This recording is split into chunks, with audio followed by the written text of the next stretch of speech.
Nepozeraj sa na mňa ako na ďalšieho, čo ti príde povedať, čo máš robiť. Ja ti nič neprikazujem. Ja nie som nad tebou. Ja som z rovnakého prachu. Z rovnakých autobusov, kde stojíš ráno a dúfaš, že nezmeškaš.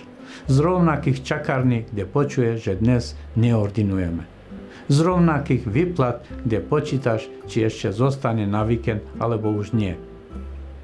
Ja viem, ako chutí bezmocnosť. Nie z televízie, z vlastnej kuchyne.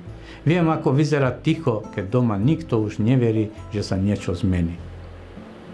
Preto nehovorím sora, nehovorím ako vodca, hovorím ako niekto, kto s tebou sedel v tme a cítil rovnaký hlad. Hovorím ako svedomie, ako ozvena tvojho vlastného ticha. Ticha, ktoré sme si zvykli nosiť ako kabát, ale ktoré nás už začína dusiť. Preto som prišiel, nie kričať, nie budovať, povedať pravdu. Pravdu, ktorú už poznáš, len si ju nikto netrúfa povedať nahlas. Že kraj je vyčerpaný, že politika je prázdna a že ľudia chcú niekoho, kto ich nepresvedča, ale chápe.